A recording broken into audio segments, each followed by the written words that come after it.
ಏನು ಕರ್ನಾಟಕ ದಲಿತ ಸಂಘ ಸಮಿತಿ ಅಂಬೇಡ್ಕರವಾದ ಮಾವಳ್ಳಿ ಶಂಕರ್ ಅವರ ನೇತೃತ್ವದ ಸಂಘಟನೆ ದಿನಾಂಕ 3 ಜುಲೈ 2026ರಂದು ಬೆಂಗಳೂರಿನ ಫ್ರೀಡಂ ಪಾರ್ಕ್ನಲ್ಲಿ ದಲಿತ ಜನಾಂಗ ಸಮಾವೇಶ ಕಾರ್ಯಕ್ರಮವನ್ನು ಹಮ್ಮಿಕೊಂಡಿದ್ದು, ಈ ಒಂದು ಕಾರ್ಯಕ್ರಮಕ್ಕೆ ಸುಮಾರು ರಾಜ್ಯಾದ್ಯಂತ 45,000 ಜನ ಸೇರುವ ನಿರೀಕ್ಷೆ ಇದ್ದು, ಪ್ರತಿ ರಾಜ್ಯದ ಪಂಚಾಯಿತಿಯಿಂದ ಗ್ರಾಮ ಪಂಚಾಯಿತಿಗಳು 6,000 ಗ್ರಾಮ ಪಂಚಾಯಿತಿಗಳಿವೆ. 6,000 ಗ್ರಾಮ ಪಂಚಾಯಿತಿಯಿಂದ 10 ಜನ ಅಂತಂದರೆ 60,000 ಜನ ಆಗ್ತದೆ. ಆದರೂ ಸಹಿತ ನಾವು ಒಂದು 50,000 ಲಿಮಿಟ್ ಇಟ್ಕೊಂಡು ಇವತ್ತಿನ ದಿನ ಈ ಒಂದು ರಾಜ್ಯ ಸರ್ಕಾರದ ವಿರುದ್ಧ ಬೃಹತ್ ಹೋರಾಟವನ್ನು ಹಮ್ಮಿಕೊಂಡಿದ್ದೇವೆ. ದಿನಾಂಕ 3ರಿಂದ ಅನಿರ್ದಿಷ್ಟ ಚಳವಳಿ ಇದ್ದು, ಏನು ರಾಜ್ಯದಲ್ಲಿ ದಲಿತರಿಗೆ ಭೂಮಿ ಮತ್ತು ವಸತಿ ಬ್ಯಾಕ್ಲಾಗ್ ಹುದ್ದೆ ಮತ್ತು ವಿಶೇಷ ಘಟಕ ಯೋಜನೆಯಲ್ಲಿ ಅನ್ಯಾಯ ನಡೆದಿದ್ದು, ಏನು ವಿಶೇಷ ಘಟಕ SCP TSP ಅನುದಾನವನ್ನು ಗ್ಯಾರಂಟಿಗೆ ಬಳಸಿದ್ದು ಮತ್ತು SCP TSP ಅನುದಾನ 200 ಕೋಟಿಯನ್ನು KSRTC ನೌಕರರಿಗೆ ಪಗಾರ ಕೊಟ್ಟಿರ್ತಾರೆ. ಅದನ್ನು ಸಹಿತ ನಾವು ವಾಪಸ್ಸು ಪಡಿಬೇಕಂತ ಈ ಒಂದು ಹೋರಾಟದಲ್ಲಿ ಬೇಡಿಕೆಯನ್ನು ಇಟ್ಟಿದ್ದೇವೆ. ಏನು ರಾಜ್ಯದಲ್ಲಿ ಸುಮಾರು 4-5 ವರ್ಷಗಳಿಂದ ಏನು ವಸತಿ ಬಡವರಿಗೆ ವಸತಿ ಇಲ್ಲ ಮತ್ತು ಇವತ್ತಿನ ಸರ್ಕಾರ ಭೂ ಮಾಲೀಕರಿಗೆ ಮತ್ತು ಕಂಪನಿಗಳಿಗೆ ಭೂಮಿ ಕೊಡ್ತಾ ಇದೆ, ಆದರೆ ಬಡವರಿಗೆ ಭೂ ರೈತರಿಗೆ ಭೂಮಿ ಕೊಡ್ತಾ ಇಲ್ಲ. ಅದನ್ನು ಸಹಿತ ಖಂಡಿಸಿ ನಾವು ರಾಜ್ಯಾದ್ಯಂತ ಈ ಒಂದು ಹೋರಾಟವನ್ನು ಹಮ್ಮಿಕೊಂಡಿದ್ದು, ದಿನಾಂಕ 3/7/2026ರಂದು ಫ್ರೀಡಂ ಪಾರ್ಕ್ನಲ್ಲಿ ಒಂದು ಅನಿರ್ದಿಷ್ಟ ಚಳವಳಿಯನ್ನು ಮಾಡುವುದರ ಮುಖಾಂತರ ಸರ್ಕಾರಕ್ಕೆ ನಮ್ಮ ಬೇಡಿಕೆಗೆ ಒತ್ತಾಯಿಸುತ್ತಿದ್ದೇವೆ. ದಲಿತ ಜನಾಗ್ರಹ ಸಮಾವೇಶವನ್ನು ಇದೇ ಜುಲೈ 3, 2026ರಂದು ಶುಕ್ರವಾರ ಮಧ್ಯಾಹ್ನ 12 ಗಂಟೆಗೆ ಫ್ರೀಡಂ ಪಾರ್ಕ್ನಲ್ಲಿ ಒಂದು ಭೂಮಿ ವಸತಿ ಬ್ಯಾಕ್ಲಾಗ್ ಉದ್ಯೋಗ ನೇಮಕಾತಿ ವಿಶೇಷ ಘಟಕ ಯೋಜನೆ ಏಕಗಾಂವ ಸ್ಥಿತಿ ಹಕ್ಕೋತ್ತಾಳಕ್ಕಾಗಿ ಒಂದು ಸಮಾವೇಶ ಹಮ್ಮಿಕೊಂಡಿದ್ದೀವಿ. ಹಾಗಾಗಿ ಬೆಳಗಾವಿ ವಿಭಾಗದಿಂದ ನಾವು 5,000 ಜನರನ್ನ ಒಂದು ಸೇರಿಸುವಂತ ಒಂದು ವ್ಯವಸ್ಥೆ ಕೂಡ ಅಲ್ಲಿ ಆಗಿದೆ.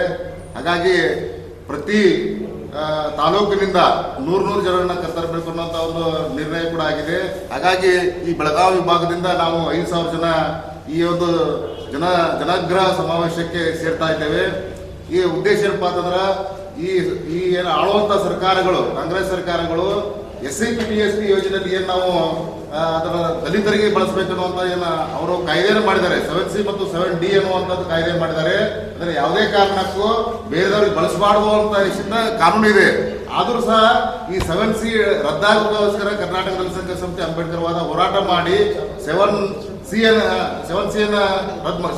ರದ್ದು ಮಾಡಿದೀವಿ.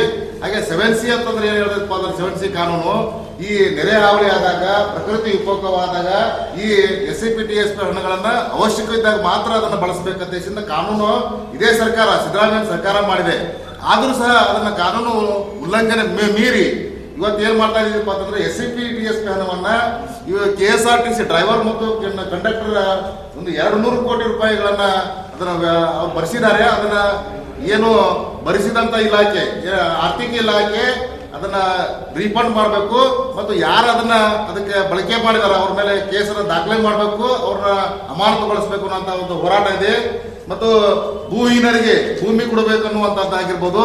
ಈಗ ಪಿಟಿಷನ್ ಆಕ್ಟ್ ಅಲ್ಲಿ ಏನ ಭೂಮಿಯನ್ನ ಕಳೆದುಕೊಂಡಿದ್ದಾರೆ ಅಂತವರಿಗೆ ಮತ್ತೆ ಮರಳಿ ಭೂಮಿಯನ್ನು ಕೊಡುವಂತ ಒಂದು ವ್ಯವಸ್ಥೆ ಆಗಿದೆ. ಪಿಟಿಷನ್ ಕಾಯ್ದೆಯಲ್ಲಿ ಭೂಮಿಗಳನ್ನು ಕೊಟ್ಟಂತ ಸರ್ಕಾರಗಳು ಏನ್ ಮಾಡ್ತಾ ಇದ್ದಾರೆ, ಭೂ ಒಡೆತನ ಯೋಜನೆ ಮತ್ತು ಅವರ ಭೂ ಮಾಲೀಕರು ಆ ಭೂಮಿಯನ್ನ ಪಡ್ಕೊಳ್ತಾ ಇದ್ದಾರೆ. ಹಾಗಾಗಿ ಮರಳಿ ಮತ್ತೆ ಆ ಫಲಾನುಭವಿಗಳಿಗೆ ಆ ಭೂಮಿ ಕೊಡುವಂತ ಕೆಲಸ ಕೂಡ ನಾವು ಈ ಹಕ್ಕೋತ್ತಾಯ ಮಾಡ್ತಾ ಇದ್ದೇವೆ.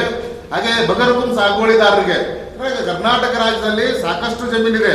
ಆ ಜಮೀನುಗಳನ್ನ ದಲಿತರಿಗೆ, ದೀನ ದಲಿತರಿಗೆ, ಬಡವರಿಗೆ ಹಂಚಬೇಕಾದಂತ ಸರ್ಕಾರ ಇವತ್ತೇನ್ ಮಾಡ್ತಾ ಇದೆ ಅಂದ್ರೆ ಈ ಏನ್ ಆಡಳಿತಶಾಹಿ ಇವ್ರೇನ್ ಅವ್ರಿಗೆ ₹1, ₹2ದಲ್ಲಿ ಆ ಭೂಮಿಯನ್ನು ಹಂಚಿಕೆ ಮಾಡ್ತಾ ಇದೆ. ಹಾಗಾಗಿ ನಾವು ಸರ್ಕಾರವನ್ನ ಕಿವಿ ಹಿಂಡುವಂತ ಕೆಲಸ ಈ ಒಂದು ನಿಟ್ಟಿನಲ್ಲಿ ನಾವು ಮಾಡ್ಬೇಕಾಗತ್ತ. ಹಾಗಾಗಿ ಸುಮಾರು 19 ಬೇಡಿಕೆಗಳನ್ನು ನಾವು ಸರ್ಕಾರ ಮುಂದಿಟ್ಟು ಈ ಬೆಂಗಳೂರಿನ ಫ್ರೀಡಂ ಪಾರ್ಕ್ ನಲ್ಲಿ ಹೋರಾಟ ಮಾಡ್ತಾ ಇದ್ದೇವೆ. ಪರಿಶಿಷ್ಟರ ಮೇಲಿನ ದೌರ್ಜನ್ಯ ಪ್ರಕರಣಗಳ ಕಾನೂನು ಕ್ರಮ ಕೈಗೊಳ್ಳಲು ರಚಿಸಿರುವ DCRE 33 ಸ್ಟೇಷನ್ಗಳನ್ನ ಈ ಕರ್ನಾಟಕ ದಲಿತ ಸಂಘರ್ಷ ಸಮಿತಿ ಅಂಬೇಡ್ಕರ್ ಹೋರಾಟದ ಫಲವಾಗಿ 33 ಠಾಣೆಗಳನ್ನು ಮಾಡಿದಾರ. ಆದ್ರೆ ಆ ಠಾಣೆಗಳಲ್ಲಿ ಇಲ್ಲಿವರೆಗೆ ಯಾವುದೇ ರೀತಿ ಸಿಬ್ಬಂದಿಗಳನ್ನು ಸರ್ಕಾರ ಕೊಟ್ಟಿಲ್ಲ. ಈ DCRP ಅಂತಂದ್ರೆ ಏನಪ್ಪ ಅಂದ್ರೆ ಪ್ರತ್ಯೇಕವಾಗಿ ಏನು ನಾವು ಅಟ್ರಾಸಿಟಿ ಕೇಸ್ಗಳನ್ನು ಮಾಡ್ತೀವಿ, ದೌರ್ಜನ್ಯ ಕೇಸ್ಗಳನ್ನು ಮಾಡ್ತೀವಿ. ಈಗ ದೌರ್ಜನ್ಯ ಕೇಸ್ಗಳಿಗೆ ಒಂದು ನ್ಯಾಯ ಸಿಗಲಿ ಅಂತ DCRPಗಳನ್ನು ತೆಗೆದಿದ್ದಾರೆ. 33 ರಾಜ್ಯದಲ್ಲಿ 33 ಠಾಣೆಗಳನ್ನು ತೆಗೆದಿದ್ದಾರೆ. ಆದ್ರೆ ಇಲ್ಲಿವರೆಗೆ ಅಲ್ಲಿ ಸಿಬ್ಬಂದಿಗಳನ್ನ ಮಾಡಿಲ್ಲ. ಆ ಸಿಬ್ಬಂದಿಗಳನ್ನ ವ್ಯವಸ್ಥಿತವಾಗಿ ಅಲ್ಲಿ ನಿಯೋಜನೆ ಮಾಡಬೇಕು ಮತ್ತು ದಲಿತರಿಗೆ ನ್ಯಾಯ ಒದಗಿಸಿಕೊಡ್ಬೇಕಂತ ಕೆಲಸ ನಾವಲ್ಲಿ ಮಾಡ್ತೀವಿ. ಹಾಗಾಗಿ ಕೇಂದ್ರ ಸರ್ಕಾರ ಮಹಿಳಾ ಮೀಸಲಾತಿಯನ್ನು ಜಾರಿಗೊಳಿಸುವ ಸಲುವಾಗಿ ಸಾಮಾಜಿಕ ಕಾರ್ಯಕ್ರಮ 2ನೇ ತಾರೀಕು ನೈಟ್ ಇಲ್ಲ 2ನೇ ತಾರೀಕು ನೈಟ್ 3ನೇ ತಾರೀಕು ಕಾರ್ಯಕ್ರಮ ಐತಿ. ಆಮೇಲೆ ಎಲ್ಲ ತಾಲೂಕಾ ವೈಸ್ ಎಲ್ಲರಿಗೂ ಗಾಡಿಗಳು ಆಗ್ತಾವೆ, ಗಾಡಿ ತೊಗೊಂಡು ನಡ್ರಿ ಅಲ್ಲಿಂದ. ಆಮೇಲೆ ಬಸ್ಲೆ ಹೋಗ್ರಿ. ಆಮೇಲೆ ರೈಲ್ವೆಲೇ ಬರೋರು ರೈಲ್ವೆಲೇ ಬರ್ರಿ ಅಂತ ಹೇಳ್ಕೇಸಿ ಹೇಳಿದೆವು. ಒಂದು 5,000 ಜನ ನಾವು ಇಲ್ಲಿಂದ ತೊಗೊಂಡು ಹೋಗುವಂಥ ತಾಕತ್ತು ನಾವು ಮಾಡಿದ್ದೀವಿ. ಒಂದು ಇಲ್ಲದ್ರೆ ಒಂದು 30-40 ಜನ ಸೇರೋಂಗೆ ಐತಿ. ಎಲ್ಲ ಜಿಲ್ಲೆ ಒಳಗೆ ನಮ್ಮ ಸಂಘಟನೆ ಅದಾವೆ, ಎಲ್ಲ ಜಿಲ್ಲೆ ಒಳಗೆ. ಏನಾಗಿ ಸರ್, ಬ್ಯಾಕ್ಲಾಗ್ ಹುದ್ದೆಗಳನ್ನು ಯಾಕೆ ತಡೆ ಹಿಡಿದಾರಪ್ಪ ಅಂತಂದ್ರೆ ಸರ್ಕಾರಗಳಲ್ಲಿ ಮಾಡುವಂತ ಮನಸ್ಸಿಲ್ಲ. ದಲಿತರ ಉದ್ಧಾರ ಸರ್ಕಾರಕ್ಕೆ ಬೇಕಾಗಿಲ್ಲ.